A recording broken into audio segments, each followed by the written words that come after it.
हम बात कर रहे थे दिल्ली सल्तनत पर। दिल्ली सल्तनत के हमने कुतुबुद्दीन ऐबक की बात की। 1206 में शासक बना और दिल्ली में गुलाम वंश की स्थापना की, लेकिन वो ज्यादा चल नहीं पाया, राज कर नहीं पाया और 4 साल के ही अपने छोटे से राज के अंदर उसने केवल मजबूती प्रदान करने की कोशिश की। लेकिन 1210 में कोइंसिडेंटली उसकी घोड़े से गिरकर सोगान खेलते समय मृत्यु हो गई। वो ना तो यहाँ को ज्यादा कंस्ट्रक्शन कर पाया, ना ही कोई ज्यादा प्रशासनिक व्यवस्था को संभाल पाया और केवल ही अपने ही विद्रोहियों को दबाने की कोशिश में लगा ही था कि चल बसा। उसकी मृत्यु के बाद उसका पुत्र आराम शाह गद्दी पे बैठा। वो तकरीबन 7-8 महीने रहा और अपने नाम के मुताबिक वो बहुत ही नकारा इंसान था, अयोग्य शासक था। और उसकी मृत्यु के बाद, हालांकि आराम शाह के बारे में भी इतिहासकारों में थोड़ा सा संदेह है कि क्या आराम शाह उसका पुत्र था या नहीं था। इस पर भी वो अभी डिसीजन नहीं ले पाए हैं। कुछ एक का मानना है कि वो उनका पुत्र था, कुछ एक का मानना था कि उसका पुत्र नहीं था। लेकिन जो भी हो, कुतुबुद्दीन ऐबक ने अपनी पुत्री का विवाह इल्तुतमिश से किया था और उसे बदायूं का सरदार। हम बात करेंगे आज कुतुबुद्दीन ऐबक की मृत्यु के बाद दिल्ली के सियासत पर गद्दी पर बैठने वाला अगला शासक था इल्तुतमिश।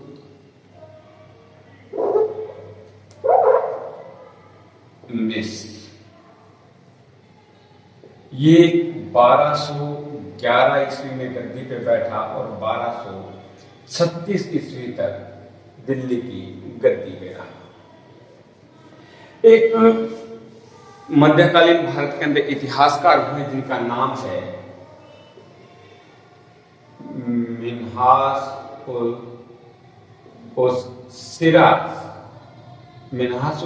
के अनुसार इल्तुतमिश जो था ये इल्बरी सरदार आलम खां का बेटा था। ये आलम खां का बेटा था और बचपन में ही बहुत ही स्मार्ट और बहुत ही इंटेलिजेंट था इल्तुतमिश। और इसके जो भाई थे वो इससे बहुत नफरत करते थे और इसका पिता भी इल्तुतमिश से बहुत प्रेम करता था। एक दिन उन भाइयों को चांस मिल गया, उन्होंने इसको उठाकर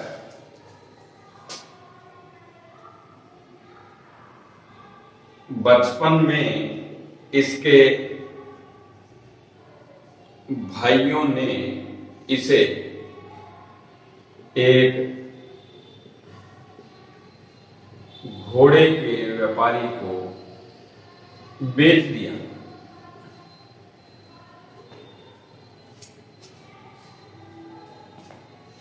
घोड़े के व्यापारी ने इसे प्रधान काजी को बेच दिया। घोड़े के व्यापारी ने इल्तुतमिश को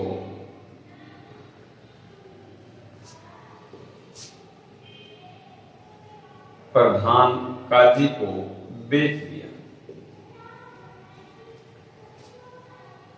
ये उसके पास रहा, इसने एजुकेशन ली, लेकिन काजी के पुत्रों ने इसको उठाकर एक दास खरीदने वाले व्यापारी को बेच दिया। मध्यकालीन भारत के अंदर मनुष्यों की खरीद फरोख्त होती थी, दास थे। उस दास व्यापारी ने इसे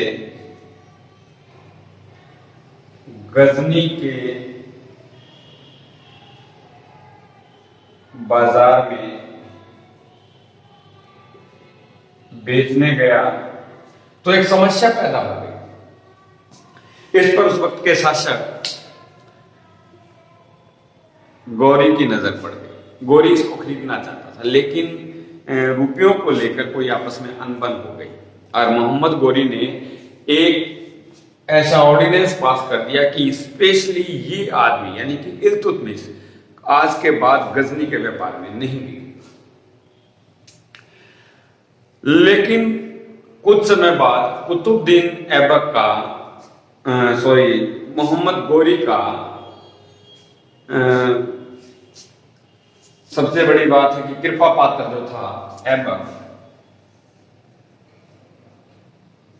मोहम्मद गोरी का कृपा पात्र कुतुबुद्दीन ऐबक इसको खरीदना चाहता था, लेकिन वहां पर ऐसा कानून पास हो गया था कि इसको गजनी के बाजार में नहीं बेचा जाएगा, और ऐबक पागलों की तरह इसे अपना दास बनाना चाहता था इसकी काबिलियत की वजह से। तो फिर मोहम्मद गोरी ने एक ऑर्डिनेंस पास किया कि आप एक काम करो, इसको दिल्ली के बाजार में ले जाओ, वहां ले जाकर इसको बेचो, क्योंकि इसने जो रूल बनाए हैं मैंने वो केवल गजनी के ही क्षेत्र में एप्लीकेबल होंगे। और इल्तुतमिश को दिल्ली के बाजार में लाया गया, वहां पर इसको कहते हैं कुतुबुद्दीन ऐबक ने 1500 दिनार में खरीदा था। ये अपनी काबिलियत से आमिर याकूब बना, गुरशाला का प्रधान बना, अपनी काबिलियत से इसने मोहम्मद गोरी के कई विद्रोहों में बहुत बड़ा सहयोग किया, कुतुबुद्दीन ऐबक का साथ दिया, लेकिन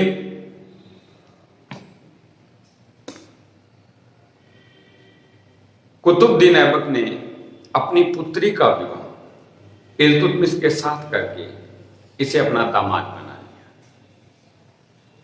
खुद कुतुबुद्दीन ऐबक भी दास था और ये भी एक ममलूक दास था, लेकिन ये इलबारी वंश का था, इसलिए इल्तुतमिश ने इलबारी वंश की स्थापना की।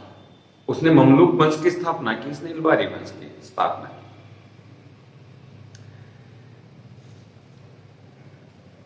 इसकी मृत्यु के बाद, मृत्यु से पहले ही कुतुबुद्दीन ऐबक ने इल्तुतमिश को अपना उत्तराधिकारी घोषित कर दिया, लेकिन प्रशासनिक अधिकारियों ने कुतुबुद्दीन ऐबक के बेटे आराम शाह को दिल्ली की गद्दी पर बैठा दिया।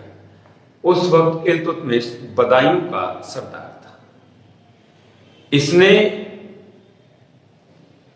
बदायूं से जब पता चला कि कुतुबुद्दीन ऐबक एक्सपायर हो गया, तो ये दिल्ली की तरफ बढ़ा। दिल्ली के बाहर, थोड़ा सा बाहर, शाही सेना या हम कहें कि दिल्ली के शासक आराम शाह की सेना ने आमना सामना हुआ इल्तुतमिश का। इल्तुतमिश ने उनको हरा दिया और आराम शाह को पकड़ लिया, बाद में इसकी हत्या कर दी और दिल्ली की गद्दी पर इल्तुतमिश बैठ गया। इल्तुतमिश 1211 ईस्वी में दिल्ली के सिंहासन पर बैठा। जब ये सिंहासन पर बैठा, ऐसा नहीं है कि इसके सामने ये सीधा इस सिंहासन पर बैठा और इसको शासन मिल गया, नहीं, इसके सामने बहुत बड़ी प्रॉब्लम थी, इसको कई समस्याओं का सामना करना पड़ा। अगर इसके सुल्तान बनने के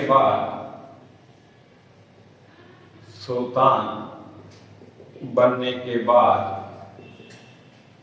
इसके सामने कई चुनौतियां या समस्याएं थी, एक ही बात है। दूसरा,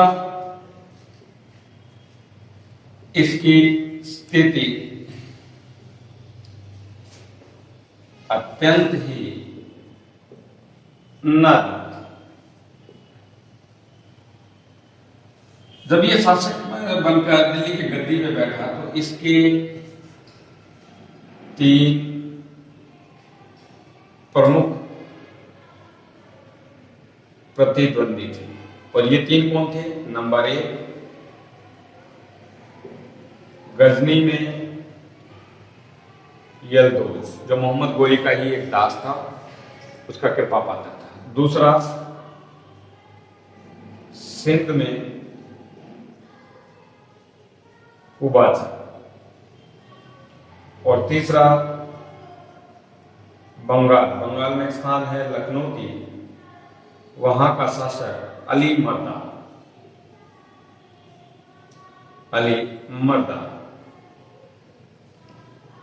इसके राज्य की आंतरिक स्थिति को भी अगर देखा जाए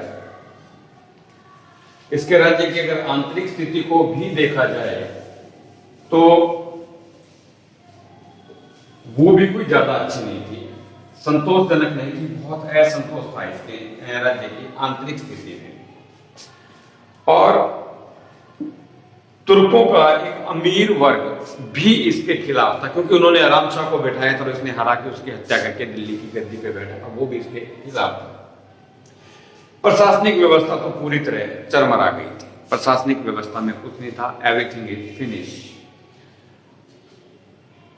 संक्षेप में मतलब एक ब्रीफिंग करके अगर आपको एक बात हम कहें, इस पूरे सिचुएशन को अगर हम लोग देखें तो हम ये कह सकते हैं कि जो नव स्थापित तुर्की साम्राज्य था वो ढहने की कगार पर था, खत्म होने की कगार पर था।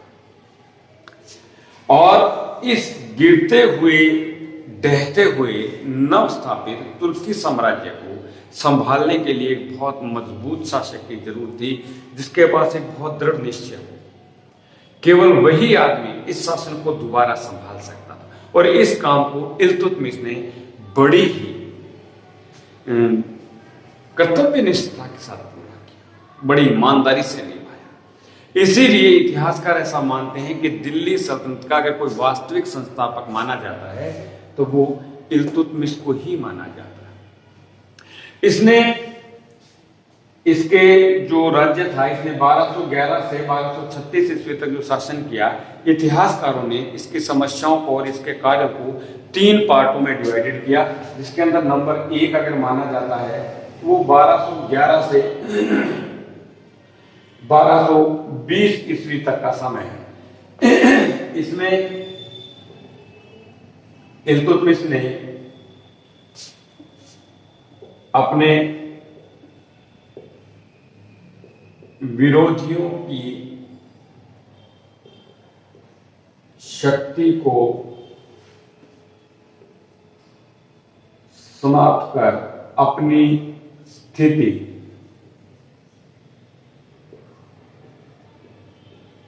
मजबूत की।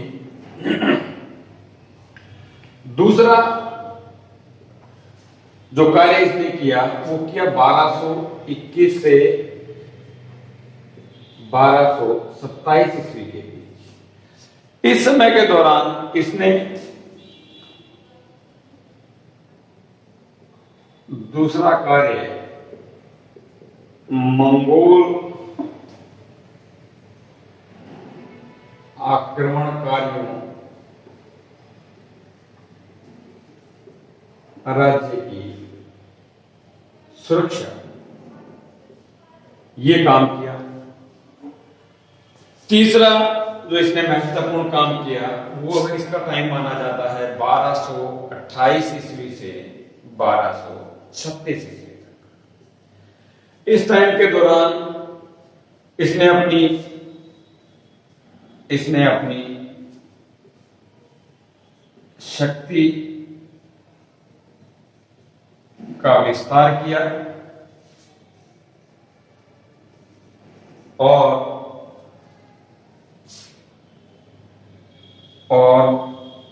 प्रशासनिक संगठन पर ध्यान दिया। इसके सबसे महत्वपूर्ण काम इसके 1211 से लेकर 1236 ईस्वी के बीच के समय को इतिहासकारों ने इन 3 पार्टों में डिवाइडेड किया है।